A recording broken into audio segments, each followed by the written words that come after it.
Last time हमने link का topic start किया था। ठीक है, लैंग्वेज इंटीग्रेटेड क्यूरी।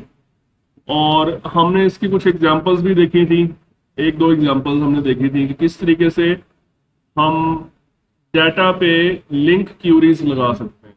ठीक है, तो लिंक मुख्तलिफ तरह के कलेक्शंस पे लगाया जा सकता है, डेटाबेस के डाटा सेट्स पे लगाया जा सकता है, इसके अलावा इन मेमोरी कलेक्शंस के ऊपर लगाया जा सकता है। ठीक है, एक्सएमएल के ऊपर लगाया जा सकता है। ये मैंने लास्ट टाइम बताया था आपको। आज जो हमने एक नई चीज पढ़नी है वो है लैम्डा एक्सप्रेशंस। ये टॉपिक है हमारा और ये लिंक के साथ ही इस्तेमाल होता है। ठीक है, तो लेकिन इसको मतलब काम तकरीबन सेम है दोनों का। हमने दो चीजों का कंपैरिजन करना है, LINQ query and method syntax. दो डिफरेंट वे है एक ही काम को करने के। ठीक है, लैम्डा एक्सप्रेशन जो है वो थोड़ा सा ज्यादा वर्सटाइल है और इसमें ज्यादा डेप्थ भी है इसके अंदर। इसमें आप अपनी मर्जी का फंक्शन लिख सकते हैं। ये चीज लिंक क्यूरी के अंदर नहीं है। तो आपको ये पता होना चाहिए लैम्डा एक्सप्रेशन कैसे काम करता है। ठीक है, तो सबसे पहले तो थोड़ा सा इनका कंपैरिजन, बल्कि पहले एक एग्जांपल देख लेते हैं, उसके बाद फिर हम इसका कंपैरिजन देखते हैं। ये हमने लास्ट टाइम एक एग्जांपल की थी। एक बटन यहाँ पे मैं बना लेता हूं और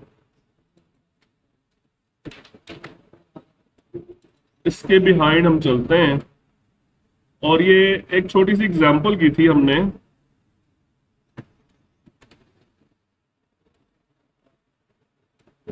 एक कोड हमारा आ गया। हमने एक लिस्ट ऑफ इंटीजर्स बनाई थी, 5 इंटीजर्स की एक लिस्ट बनाई है और फिर हमने ये क्यूरी लगाई थी। ये वाली याद है, ये क्यूरी इवन नंबर्स को निकालने के लिए हमने ये क्यूरी लगाई थी। तो उसके बाद सिंपली हमने कंसोल डॉट राइट लाइन को यूज करते हुए नंबर्स को हमने प्रिंट कर दिया था। ठीक है, इसको हम एक दफा फिर रन करके देख लेते हैं। इसका आउटपुट क्या आएगा आप मुझे बताएं जरा। ये लिस्ट ऑफ इंटीजर्स है, इसमें से इवन नंबर्स को फिल्टर आउट करके उसको प्रिंट करवाया गया है। ठीक है, तो रिजल्ट आएगा हमारा 2 आएगा और 4 आएगा। हमें चाहिए आउटपुट विंडो, ये हमारे सामने होनी चाहिए बिकॉज यहाँ पे हमारा आउटपुट आना है।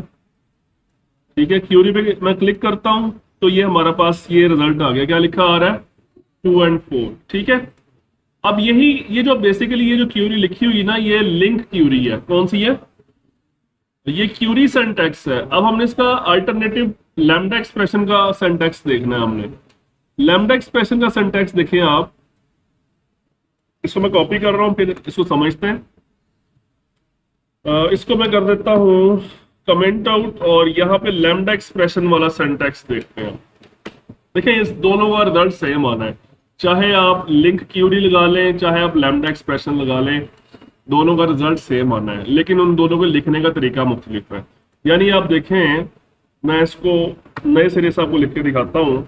हम पहले क्या लिखेंगे, कलेक्शन का नाम। क्या लिखेंगे, कलेक्शन का नाम डॉट। जैसे ही आप डॉट लिखेंगे तो यहाँ पे आपको बहुत सारे मेथड्स नजर आएंगे। इसमें से लिंक वाले मेथड्स बहुत सारे हैं। इसमें से आपको फिलहाल हमें कौन सा चाहिए, वेयर। वेयर चाहिए हमें, और वेयर आप स्टार्ट करेंगे, उसके बाद ये ब्रैकेट्स आ जाएंगी। अब ये ब्रैकेट्स के अंदर हमने क्या लिखना है, देखिए यहाँ पे जब हमने लिंक की क्यूरी लगाई थी तो हमने लिंक की क्यूरी लगाई थी ना, तो हमने ये वेरिएबल यूज किया था, एन यूज किया था। एन का पर्पस क्या था कि वो हर एलिमेंट को 1 बाय 1 विजिट करे। एन के अंदर पहले 1 आना था, फिर 2 आएगा, फिर 3, फिर 4, फिर 5। यही पर्पस था ना इस वेरिएबल का। यहां पे भी हमारे पास एक वेरिएबल ऐसा होना चाहिए। उस वेरिएबल का नाम हमने क्या लिखा, फॉर एग्जांपल एन। ठीक है, उसके बाद ये एरो ऑपरेटर है, ये लगाएंगे और उसके बाद हम लगाएंगे कंडीशन इस तरीके से। इसका इस्तेमाल करने का तरीका थोड़ा सा मुख्तलिफ है लैम्डा एक्सप्रेशंस का, लेकिन इसका जो फायदा है ना, ये आप यहाँ पे ये जो आपने एरो ऑपरेटर लगाया है ना, इसके बाद आप ब्रैकेट्स, कर्ली ब्रैकेट्स में जाके यहाँ पे एनी लॉजिक डिफाइन कर सकते हैं। जो आप सी शार्प का कोड, किसी भी किस्म का कोड आप लगा सकते हैं। जैसे आप किसी फंक्शन के अंदर लिखते हैं ना, वैसे ही आप यहाँ पे लिख सकते हैं। अभी जो मैंने बहुत सिंपल सी लॉजिक लगाई है ना, एन रिमाइंडर 2 इक्वल्स टू 0। लेकिन यहाँ पे जितनी भी कॉम्प्लिकेटेड लॉजिक हो आप यहाँ पे लगा सकते हैं, मेथड फंक्शन बना के उसका, और फंक्शन बना के अंदर हम उस जो मर्जी लॉजिक लगा लेंगे। यही समझ आई है लैम्डा एक्सप्रेशन कैसे लगाना है। तो इसको हम दोबारा रन करते हैं यहां से।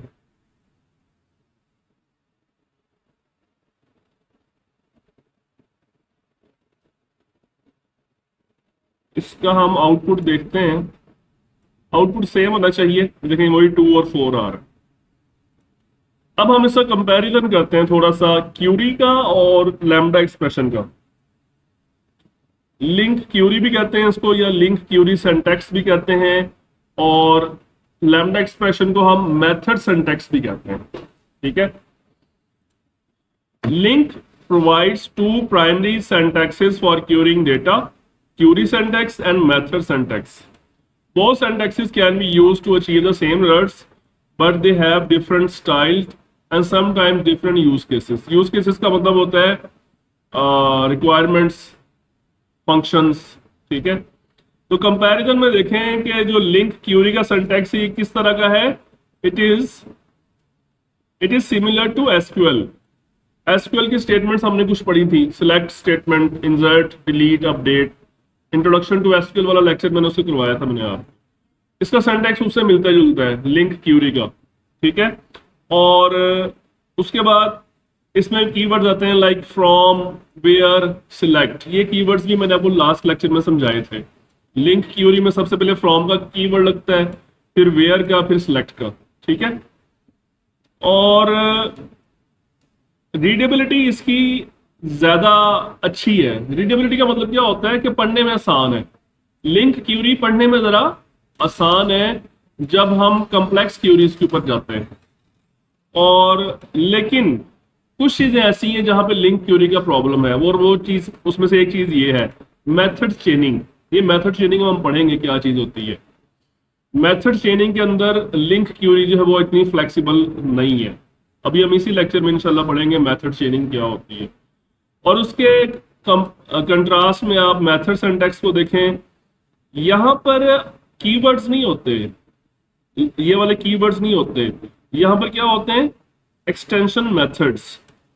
ये जो अभी मैंने यहाँ पे यूज किया ना, नंबर्स डॉट वियर, यहां पर जो वियर है इसे हम कह रहे हैं this is an extension method. इसके अलावा और भी बहुत सारे मिलेंगे आपको यहाँ पे। आप नंबर्स डॉट लाइक आप लिखें सिलेक्ट, देखें सिलेक्ट भी है, और ऑर्डर बाय भी मिल जाएगा आपको, ये देखें। ठीक है, मतलब जो जो ऑपरेटर्स थे उधर, यहां पर वो क्या है, एक्सटेंशन मेथड्स हैं। अच्छा, मेथड का वर्ड तो आपने सुना हुआ है, अभी एक्सटेंशन मेथड क्या होता है, इसका क्या मतलब होता है। एक्सटेंशन का लफ्जी मतलब क्या होता है वैसे। एक्सटेंशन का मतलब होता है किसी चीज को एक्सटेंड कर देना, उसकी फंक्शनैलिटीज में इजाफा कर देना।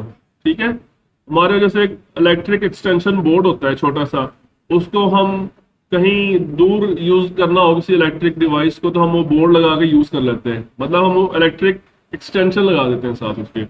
अब यहाँ पे क्या मतलब है एक्सटेंशन मेथड का, देखें आप जो भी क्लासेस वगैरह बनाते हैं ना, लाइक मैंने यहाँ पे एक क्लास बनाई हुई है ये वाली, ये देखें, इस क्लास का नाम क्या है, स्टूडेंट। ठीक है, अभी तो फिलहाल जो मैंने इसमें सिर्फ प्रॉपर्टीज बनाई हुई हैं, जस्ट मेथड्स डिफाइन नहीं की है इसके अंदर। इसमें मैं मेथड्स भी डिफाइन कर सकता हूँ। फॉर एग्जांपल ये मेथड ए आ गया, ठीक है, इसी तरह ये मेथड बी आ गया। जितने भी आप चाहे मेथड इसके अंदर बना सकते हैं, लेकिन ये जितने भी मेथड्स हैं ये इस क्लास की अपनी प्रॉपर्टी है, अपनी मलकियत है। ये जो मेथड्स हैं ये सिर्फ यही क्लास इस्तेमाल कर सकती है, और इस क्लास का जब भी ऑब्जेक्ट बनेगा वो सिर्फ इन्हीं प्रॉपर्टीज को और इन्हीं मेथड्स को इस्तेमाल कर सकता है। इसके अलावा इसके अंदर कोई एबिलिटी नहीं है इस क्लास का। जब ये बात गौर से समझें जरा, इस क्लास का जब भी कोई ऑब्जेक्ट बनेगा तो वो सिर्फ अपनी प्रॉपर्टीज और अपने मेथड्स को इस्तेमाल कर सकता है, इसके अलावा इसमें कोई एबिलिटी नहीं होती। लेकिन एक्सटेंशन मेथड एक ऐसी चीज है जिसके जरिए हम किसी भी बनी हुई क्लास की एबिलिटीज में इजाफा कर सकते हैं। हम एक और क्लास बना सकते हैं, for example public class my new methods. ठीक है, अब यहां पे मैंने मुख्तलिफ मेथड्स बना दिए। फॉर एग्जाम्पल M1, मुख्तलिफ मेथड्स मैंने यहां बना दिए। अब इस क्लास का नाम क्या रखा है मैंने, माई न्यू मेथड्स। अब एक्सटेंशन मेथड्स के जरिए ये वाले मेथड्स इस क्लास के अंदर अटैच किए जा सकते हैं। हालांकि ये मेथड्स किसी और क्लास की बिलोंगिंग्स हैं, ये स्टूडेंट क्लास की मलकियत नहीं है, लेकिन एक्सटेंशन मेथड एक ऐसी लॉजिक है जिसके जरिए हम एडिशनल मेथड्स अटैच कर सकते हैं किसी भी क्लास के साथ। ये है एक्सटेंशन मेथड, और वो बिल्कुल वैसे ही वर्क करते हैं जैसे कि उसके अपने मेथड हों। लाइक आप सिंपल उसका ऑब्जेक्ट लिखेंगे, डॉट लगाएंगे, और वो मेथड्स यहाँ पे अपीयर होंगे, और वो लगेगा ऐसे ही कि जैसे ही इसके अपने मेथड्स हैं, हालांकि वो उसके अपने मेथड्स नहीं होंगे, वो एक्सटेंड किए गए, किसी और क्लास से उसके साथ अटैच किए गए। वो कैसे होते हैं फिलहाल उसको डिस्कस नहीं करूंगा। फिलहाल आपने सिर्फ इतना याद रखना है, एक्सटेंशन मेथड्स होते क्या हैं, डेफिनेशन याद रखनी। मेथड सिंटैक्स जो है वो लेस रीडेबल है as compare to LINQ query, लेकिन ये मेथड चेनिंग और कॉम्प्लेक्स ऑपरेशंस के हवाले से बहुत फ्लेक्सिबल है, और यही पर्पज है इसका, कॉम्प्लेक्स ऑपरेशंस। जहां पे आपने कोई कॉम्प्लेक्स ऑपरेशन परफॉर्म करने हो तो लिंक क्यूरी आपको वो आप बहुत ज्यादा कॉम्प्लिकेटेड हो जाती है, जबकि ये बहुत ज्यादा आसान होती है। और ये जो लैम्डा एक्सप्रेशन है ना, ये सिर्फ C# में इस्तेमाल नहीं होते, ये आपको PHP में भी मिलेंगे, जावास्क्रिप्ट में भी मिलेंगे। आप इसकी लॉजिक समझ ले तो ये वहां पर भी अप्लाई होते हैं सारे लैम्डा एक्सप्रेशन। ये तकरीबन हर मॉडर्न लैंग्वेज के अंदर ये यूज होते हैं। ठीक है, यहां तक कोई क्वेश्चन? नेक्स्ट टॉपिक हम स्टार्ट कर रहे हैं, स्टैंडर्ड क्यूरी ऑपरेटर्स। यहाँ पे ना एक कंप्लीट लिस्ट दी गई है वो सारे ऑपरेटर्स की जो जो आप इस्तेमाल कर सकते हैं लिंक के अंदर। ठीक है, उसमें जो हमने अभी तक पढ़े हैं, कौन कौन से पढ़े हैं? आपने वेयर ऑपरेटर पढ़ लिया है। वेयर ऑपरेटर बेसिकली क्या है, ये फिल्टरिंग ऑपरेटर की एक एग्जांपल है। फिल्टरिंग का मतलब क्या होता है कि बहुत सारे सेट ऑफ रिकॉर्ड्स में से कुछ अपने काम के रिकॉर्ड्स निकालना डिपेंडिंग ऑन अ कंडीशन। ठीक है, तो इसके अलावा और भी बहुत सारे हैं। ऑफ टाइप है, टेक, टेक वाइल, स्किप और स्किप वाइल। तो अब सबकी एग्जांपल्स देना तो फिलहाल पॉसिबल नहीं है। इसमें यह है कि आप खुद इसकी मतलब एग्जांपल देख लें कोई नेट से। ठीक है, इतने मुश्किल नहीं है ये। प्रोजेक्शन ऑपरेटर्स वो होते हैं जो डिस्प्ले जो चीजें हो रही हैं वो डिसाइड करते हैं, मतलब कौन कौन से कॉलम्स डिस्प्ले होने चाहिए। ठीक है, उसमें से आपने ये वाला पढ़ा हुआ है, सिलेक्ट। सॉर्टिंग में कौन कौन से आते हैं? ऑर्डर बाय, और ऑर्डर बाय का एक रिवर्स है, कौन सा है? Order by descending. इन दोनों में क्या डिफरेंस है, ऑर्डर बाय और ऑर्डर बाय डिसेंडिंग? जी, ऑर्डर बाय जो है वो बाय डिफॉल्ट असेंडिंग ऑर्डर में सॉर्ट करता है एलिमेंट्स को, और ये उसके रिवर्स। समटाइम्स ऐसे होता है कि हमने एक कॉलम के हिसाब से सॉर्टिंग की है और उसके बाद एक सेकंड कॉलम के हिसाब से भी सॉर्टिंग करनी होती है, थर्ड कॉलम के हिसाब से भी सॉर्टिंग करनी होती है। तो फिर आप एक और ऑपरेटर वो लगाते हैं, कौन सा? Then by. ठीक है, ओके। उसके बाद ग्रुपिंग के लिए भी ऑपरेटर्स हैं, हम इसके कुछ एग्जांपल्स देखते हैं। ये सारे ऑपरेटर्स हैं, हम इसके कुछ एग्जांपल्स देखते हैं। सबसे पहली एग्जांपल्स तो वेयर की है। वेयर में हमने एक सिंपल सी एग्जांपल लिखी थी, लेकिन उसमें हमने कुछ इंपॉर्टेंट ऑपरेटर्स इस्तेमाल नहीं किए थे हमने। तो अब हम ऑपरेटर्स को यूज करके देखते हैं, लेकिन इससे पहले आप ये चीज देख लें कि इसमें मैंने कुछ डाटा वगैरह लोड किया है। ये इनकी फिलहाल हमें जरूरत नहीं है, इसकी भी जरूरत नहीं है। ये मैंने क्लास बनाई है, उसका नाम क्या है? स्टूडेंट। और ये इसकी प्रॉपर्टीज है, roll number, name, father name वगैरह। और लोड, ये मैंने एक कलेक्शन बनाई है इसी क्लास के ऑब्जेक्ट्स की, और उस कलेक्शन का नाम क्या है? स्टूडेंट्स। इसमें डाटा आएगा स्टूडेंट्स का, वो डाटा भी मैंने लोड किया हुआ है इसके अंदर। ये लोड डाटा का फंक्शन बनाया है मैंने, और उसमें ये देखें ये कुछ डाटा वगैरह मैंने लोड किया है। 20 स्टूडेंट्स का डाटा मैंने लोड किया है इसके अंदर। ठीक है, तो अभी मैं ये सारा डाटा डिस्प्ले करवाऊंगा इस डाटा ग्रिड व्यू में। तो मैं ये लोड ऑल डाटा पे चलता हूँ और यहाँ पे लिख देता हूँ data grid view dot data source is equal to students. What is students? This is the name of the collection. ठीक है, आप इसको रन करके देखें।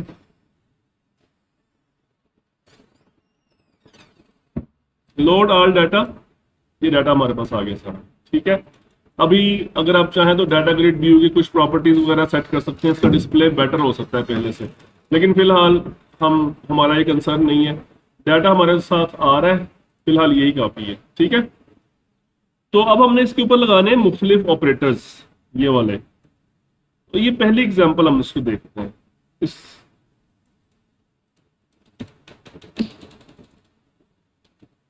ये कोड हम यहां से करते हैं कॉपी और क्यूरी में चलते हैं। ये फिलहाल हमें नहीं चाहिए, ये चीजें इसको हम डिसेबल कर देते हैं और ये आ गया हमारे पास सारा। अभी क्या हो रहा है यहाँ पे, आप फर्स्ट वाली क्यूरी देखें, ये क्यूरी को समझ आ रही है? देखें क्या मतलब इसका। जी, दो कंडीशंस लगी हुई है। पहली कंडीशन क्या कह रही है? कम नहीं, ज्यादा होंगे। समझ आ रही है बात? ओके, तो मैं ये बाकी चीजें जो है इसको तो फिलहाल डिसेबल कर रहा हूँ, बल्कि ये डिसेबल करने की जरूरत नहीं है। क्यूरीज एंड सिंपल क्यूरीज, ये जो हम लिखते हैं ना, ये एग्जीक्यूट नहीं होती। यहाँ पहले बताया था आपको, ये जस्ट लिख देते हैं हम, और एग्जीक्यूट कब होती है? जब हम इसके ऊपर कोई न्यूमरेशन अप्लाई करते हैं, कोई लूप वगैरह लगाते हैं। और एक और भी तरीका है इनको एग्जीक्यूट करने का, वो क्या है वो देखें जरा। हम यहाँ पे लिखते हैं data grid view dot data source is equal to, इस क्यूरी के रिजल्ट्स आने इस वेरिएबल के अंदर, ऐसे ही है ना। इस वेरिएबल को कॉपी करें, यहाँ पेस्ट कर दें और इसके साथ आप लगा दें टू लिस्ट। क्या लगाना है? अभी भी ये एग्जीक्यूट हो जाएगी। जैसे ही आप इसके साथ टू लिस्ट लिखेंगे तो ये क्यूरी एग्जीक्यूट, फौरन एग्जीक्यूट हो जाएगी और हमने सारे रिजल्ट्स इस वेरिएबल यहाँ पर रख देगी। ठीक है, लूप के थ्रू भी ये क्यूरी एग्जीक्यूट हो जाती है, और ये जो फंक्शन है टू लिस्ट है या टू एरे भी है, उसके थ्रू भी एग्जीक्यूट हो जाती है। अब हम इसको रन करते हैं। ये हमारा सारा डाटा है। कितने रिकॉर्ड्स आ रहे हैं? 20। क्यूरी पे क्लिक करें तो अब कितने आ रहे हैं? ऐसा क्यों हुआ? कंडीशन अप्लाई होगी। ये पॉइंट समझ आ गया? अब इसी तरीके से हम ऐसा करते हैं कि ये और वाली लगा के देखते हैं, बल्कि ये है ना, ये वेरिएबल यहाँ पे पेस्ट कर देते हैं। अब हम उसको रन करते हैं। ये सारा डाटा आ गया। इस क्यूरी पे क्लिक किया तो अभी कुछ रिकॉर्ड्स मिस हुए हैं दरमियान से। रिकॉर्ड नंबर 8 मिस हुआ है, 10 मिस हुआ है, बाकी सारे आ रहे हैं। डिफरेंस समझ आ गया आपको? तो मतलब ये दरमियान में क्या लगा हुआ है? और इसी तरीके से ये नॉट है। नॉट का क्या मतलब होता है? सिर्फ कंडीशन को रिवर्स कर दें। तो इन तीन ऑपरेटर्स को इस्तेमाल करते हुए आप एनी टाइप ऑफ कंडीशन लगा सकते हैं इसके ऊपर। ठीक है, और अगर इसका जो अल्टरनेटिव सिंटैक्स भी लिखा हुआ है, ये देखें आप लैम्डा एक्सप्रेशन में, ये देखें क्या लिखा हुआ है, इसको मुझे समझाएं जरा, कौन समझाएगा? ये देखें जरा, ये वही चीज है, लेकिन इसको लैम्डा एक्सप्रेशन के स्टाइल से लिखा हुआ है। वेयर ऑपरेटर, ठीक है, वेयर एक्सटेंशन मेथड। समझ आ रही है बात? और इसी तरह ये और वाला ऑपरेटर लगा हुआ है, और यहां पे लगा हुआ है नॉट वाला। ठीक है, इसमें कोई क्वेश्चन? ठीक है, वेयर ऑपरेटर मैंने करवा दिया। अब हम नेक्स्ट आगे चलते हैं। इसको भी मैं डिसेबल कर देता हूं।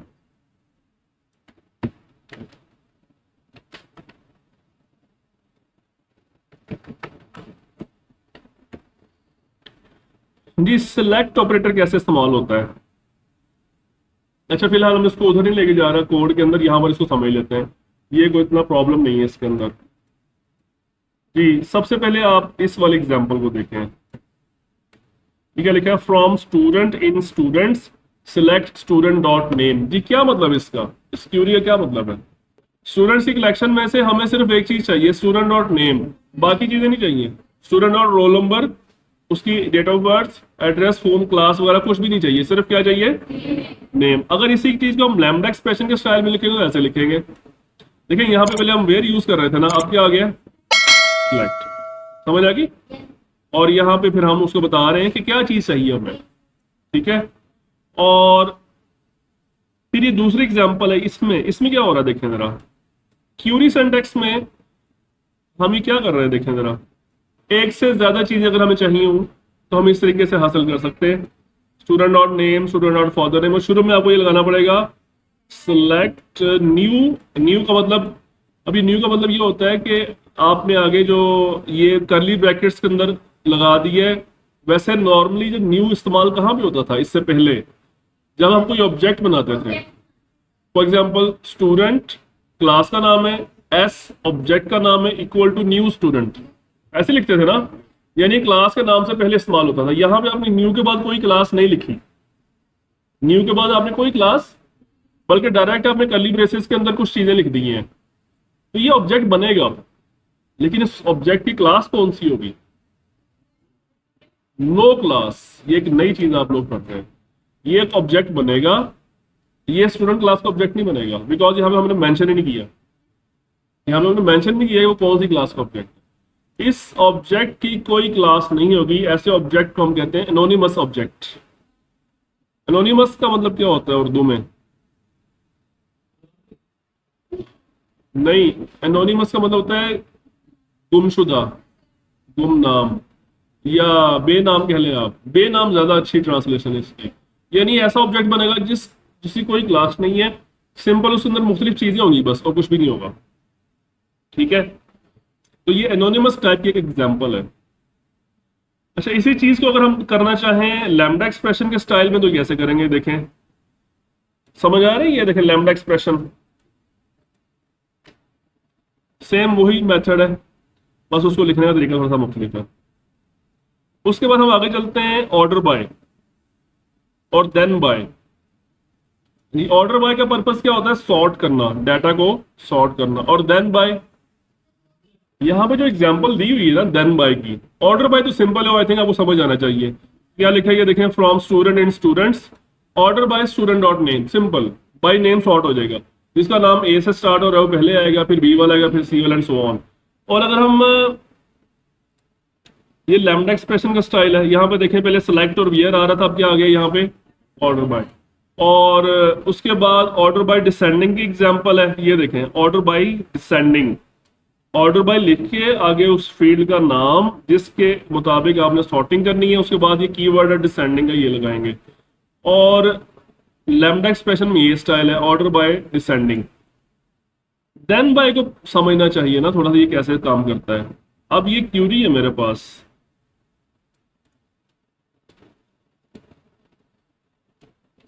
ये एग्जाम्पल, इसको हम करते हैं थोड़ा सा चेंज, ठीक है। एग्जाम्पल परफेक्ट नहीं है,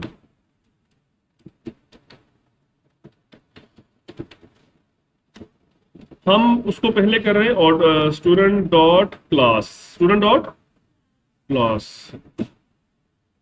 अभी हम फिलहाल ये वाली सॉर्टिंग नहीं कर रहे, मैट्रिक मार्क्स वाली सॉर्टिंग नहीं, सिंपल है।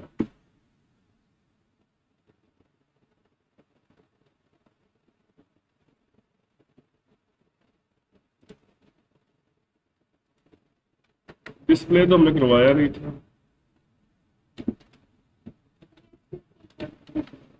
जी। जी जी, डेटाबेस में था।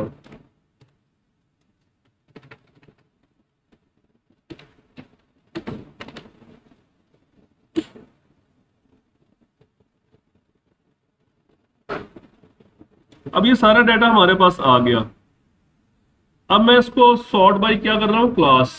अब देखें जरा क्या रिजल्ट आया, फर्स्ट ईयर आ गई, उसके बाद second year and third year. ये यहां तक बात क्लियर होगी। अब देखिए अगर जब आप पहला कॉलम है आपका बाई क्लास, सेकंड कॉलम हम लगा रहे हैं मैट्रिक मार्क्स। अब जब मैं सेकंड कॉलम लगाऊंगा तो वो पहले फर्स्ट ईयर का जो ग्रुप है ना, ये वाला यहां से लेकर यहां तक, इसके अंदर जो मार्क्स है इनको अल्फाबेट इसको क्या हम बोलेंगे 0 to 9 वाली सॉर्टिंग करेगा। यानी सबसे स्मॉलेस्ट नंबर ऊपर आएंगे, फिर उससे ग्रेटर, फिर उससे ग्रेटर एंड सो ऑन। अभी क्या ये सॉर्टेड है, देखें जरा, ये वाला ग्रुप सॉर्टेड है मैट्रिक के मार्क्स का। इसी तरह वो सेकंड ईयर वाला जो ग्रुप है उसको अलग सॉर्ट करेगा, और थर्ड ईयर वाले को अलहदा सॉर्ट करेगा। ये जो देन बाई वाला है ना, ये काम करता है। ठीक है, तो हम यहाँ पे लगाते हैं, यहाँ पे लगाते हैं पहला कॉलम तो हमारा हो गया स्टूडेंट डॉट क्लास, उसके बाद सेकंड कॉलम होगा student dot matric marks. Ascending में करना है, डिसेंडिंग में करना है? अगर आप ऐसे छोड़ देंगे तो ये असेंडिंग में करेगा, अगर आप साथ ये लिख देंगे डिसेंडिंग तो ये डिसेंडिंग में करेगा। तो हम डिसेंडिंग में कर लेते हैं।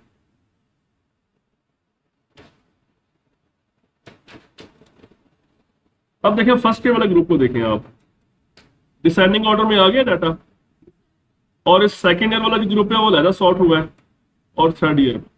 ठीक है, अगर हम सिर्फ मैट्रिक मार्क्स को सॉर्ट करते हैं ना तो ये 950 सबसे ऊपर आता है, ये देखें, बिकॉज 950 सबसे ग्रेटर मार्क्स है।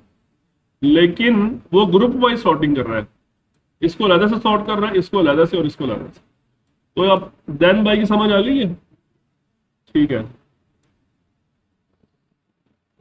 देन बाई का जो लैम्डा एक्सप्रेशन है वो देखने ऐसा है, पहले आप ऑर्डर बाय लिखेंगे। अच्छा, अब आप एक कॉन्सेप्ट मैंने बताया था आपको, मेथड चेनिंग। मैंने बताया था मेथड चेनिंग जो है वो इस्तेमाल होती है लैम्डा एक्सप्रेशंस के अंदर।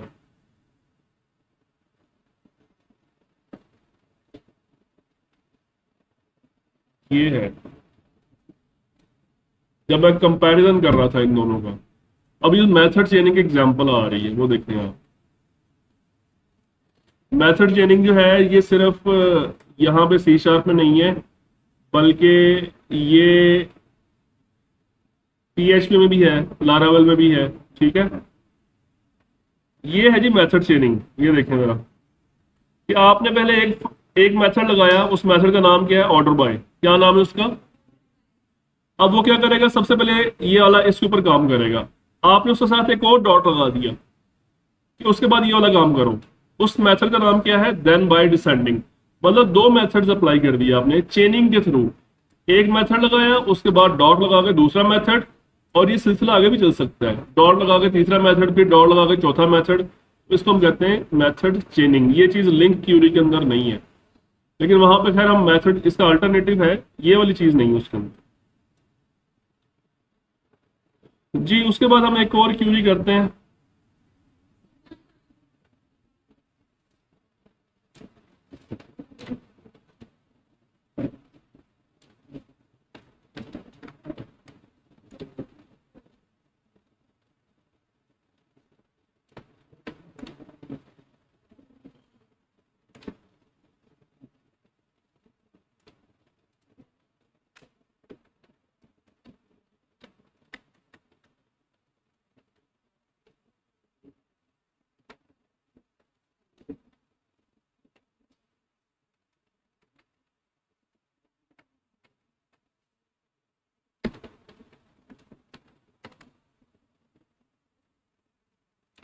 जी, ग्रुप बाई, जो ग्रुप बाई ऑपरेटर है उसका क्या फंक्शन है? समटाइम्स हमारे जो डाटा होता है उसमें ग्रुप्स बने होते हैं, ग्रुप्स बने होते हैं। जैसे अभी जो हम एग्जांपल दे रहे थे उसमें क्लास वाइज ग्रुप्स बनाए जा सकते हैं। ठीक है, अगर आप इस डाटा को देखें तो उसमें क्लास वाइज ग्रुपिंग की जा सकती है, और किसी कॉलम के हिसाब से ग्रुपिंग की जा सकती है इसके अंदर, और कोई नहीं है। सिर्फ क्लास ऐसा कॉलम है जिसमें वैल्यूज रिपीट हो रही हैं, और इसके ऊपर हम ग्रुपिंग कर सकते हैं। अगर यहाँ पे सेक्शन होता तो सेक्शन के ऊपर की ग्रुपिंग हो जाती थी। तो आप समटाइम्स हमने डाटा को ग्रुप करना होता है, तो आप कैसे करेंगे? ये जो इससे वैसे की वैसे ही आ गई। आगे क्या लिखा है? Group student by student dot class into class group. ये हमने उस ग्रुप का नाम रखा है, या हम नाम कुछ भी लिख सकते हैं, XYZ कुछ भी नाम दिया जा सकता है। ठीक है, सिलेक्ट, अगर सिलेक्ट आ गया न्यू, ये आप जानते हैं क्या है। उसके बाद क्या की चीजें डिस्प्ले करवानी है, ये सारी चीजें डिस्प्ले होंगी। सबसे पहले ये क्या चीज है? क्लास ग्रुप डॉट की। इसका मतलब ये है कि जो ग्रुप आपने बनाया वो ग्रुप का नाम लिखा आएगा, ग्रुप का नाम आएगा, यानी अगर फर्स्ट ईयर है, सेकंड ईयर है, थर्ड ईयर है, वो यहाँ पे आएगा। अब इसका क्या मतलब है? Class group dot count. Count एक फंक्शन है, तो नंबर ऑफ रिकॉर्ड्स को काउंट करेगा, उस ग्रुप में टोटल रिकॉर्ड्स कितने हैं। क्लास ग्रुप डॉट सम, इसका क्या मतलब है? सम करो, किस चीज को सम करना है? मैट्रिक के मार्क्स हो। क्लास ग्रुप डॉट मैक्स, किस चीज की मैक्सिमम वैल्यू निकालनी है, और क्लास ग्रुप डॉट मिनिमम, किस चीज की मिनिमम निकालनी है। ये आपने यहाँ पे एक और चीज भी पढ़ ली है, उसको हम कहते हैं एग्रीगेट फंक्शंस, ये एग्रीगेट ऑपरेटर्स, ये काउंट, मैक्सिमम, मिनिमम, सम। ठीक है, ये बहुत इंपॉर्टेंट होती है समटाइम्स। तो इसको रिजल्ट्स देखें, इसका रिजल्ट क्या आएगा। ये सारा डाटा आ गया, और ये देखें ये ग्रुप्स बन गए। फर्स्ट ईयर के हमारे पास इतने स्टूडेंट हैं, टोटल 9 स्टूडेंट्स हैं, और ये उसके टोटल मैट्रिक मार्क्स हैं, ये इसकी हाईएस्ट एडमिशन फीस है, और ये इसकी लोएस्ट एडमिशन फीस है। ठीक है, फिर ये इसका लिंक क्यूरी का सिंटैक्स था, और ये इसका है लैम्डा एक्सप्रेशन का सिंटैक्स। इसमें आप क्या लगाएंगे, आप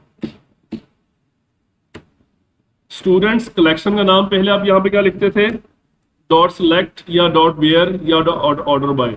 अब यहाँ पे क्या लिखा है, ग्रुप बाय, और फिर उसके अंदर जो जो चीजें आपको चाहिए वो आपने सारी मंगवा ली। अब ये मैंने जितनी भी एग्जांपल्स आपको दी है ना, वेयर वाली, सिलेक्ट वाली, ऑर्डर बाय वाली, देन बाय वाली, ग्रुप बाय वाली, 4 एग्जांपल्स दी हैं। ये सारी मैंने आपको अलग अलग एग्जांपल्स दी हैं, लेकिन इन प्रैक्टिस ऐसे होता नहीं है, बहुत सारी चीजें इकट्ठी इस्तेमाल की जाती हैं। तो ये लास्ट एग्जांपल जो हम देखेंगे, ये सारी चीजें इकट्ठी इस्तेमाल होंगी इसके अंदर। तो ये बाकी सारी एग्जांपल्स हमने देखी थी क्यूरी सिंटैक्स वाली, ये हम देख लेते हैं लैम्डा एक्सप्रेशन वाली एग्जांपल। तो ये हमारी लैम्डा एक्सप्रेशन वाली एग्जांपल आ गई, और इसकी क्यूरी का नाम क्या है, रिजल्ट लैम्डा। जी ये क्यूरी यहां से स्टार्ट हो रही है, मुझे इसका इसका मतलब बताएं, क्या मतलब है इसका। First of all where method आ गया। जब वो वेयर वाला फंक्शन अप्लाई हो जाएगा, यानी वो रोज को फिल्टर आउट कर देगा, उसके बाद अगला स्टेप क्या है, ऑर्डर बाय कर दिया, उसके बाद फिर ग्रुप बाय, और उसके बाद select. So this is method चेनिंग, कि आपने मुख्तलिफ मेथड्स को चेन कर दिया, उसके जरिए आपने इकट्ठा कर दिया, और इन प्रैक्टिस ऐसे ही होता है। ठीक है, तो ये हमारे सामने इसके रिजल्ट्स तो नहीं है एज एक्सपेक्टेड। सिलेक्ट में कोई प्रॉब्लम होगा जी, एनी क्वेश्चन।